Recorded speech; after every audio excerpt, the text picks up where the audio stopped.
अस्सलाम वालेकुम। कतर में जारी दुनिया के सबसे मकबूल खेल फुटबॉल वर्ल्ड कप की ट्रॉफ़ी कौन उठाएगा, फैसला आज कतर में हो गया है।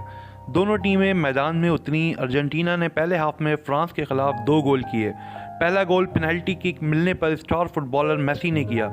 36वें मिनट में अर्जेंटीना की तरफ से दूसरा गोल एंजेल डी मारिया ने किया। दूसरे हाफ में फ्रांस ने ज़बरदस्त खेल पेश किया और एक के बाद एक गोल करके 2 गोल से मैच बराबर कर दिया और मैच को इंतहाई सनसनीखेज बना दिया। जब वक्त ख़त्म हो गया तो 30 मिनट का एक्स्ट्रा टाइम दिया गया। एक्स्ट्रा टाइम में दोनों टीमों ने एक एक गोल किया और मैच फिर से बराबर हो गया। इसके बाद पेनल्टी किक पर फैसला आया और अर्जेंटीना ने तमाम गोल कर दिए जबकि फ्रांस सिर्फ 2 गोल कर पाया। पाकिस्तानी वक्त के मुताबिक मैच रात 8 बजे शुरू हुआ था। फ्रांसीसी सदर एमेनुएल मैक्रोन भी मैच देखने स्टेडियम पहुंचे हुए थे। फाइनल में मध्य मुकाबिल अर्जेंटीना और फ्रांस की टीमें 2-2 बार ट्रॉफ़ी जीत चुकी हैं। मेसी के पास बतौर कप्तान अर्जेंटीना को टाइटल जितवाने का मौका था जो उन्होंने बिल्कुल ज़ाया नहीं किया। अर्जेंटीना ने 6ठी बार जबकि फ्रांस ने 4थी बार आलमी कप का फ़ाइनल खेला। अगर दोनों टीमों का मवाजना किया जाए तो मजमूई तौर पर दोनों के दरमियान 12 मैचेस खेले गए।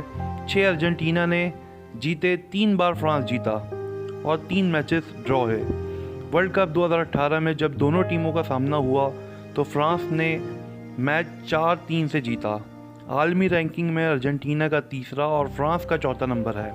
अर्जेंटीना ने 2 मरतबा 1978 और 1986 में ट्रॉफ़ी उठाई जबकि फ्रांस ने 1998 और 2018 में वर्ल्ड कप जीता।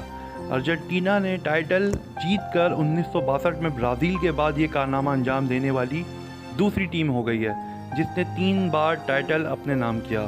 और यूं अर्जेंटीना ने कतर में जारी 2022 का फुटबॉल वर्ल्ड कप जीतकर फुटबॉल वर्ल्ड कप का इख्तिताम हुआ।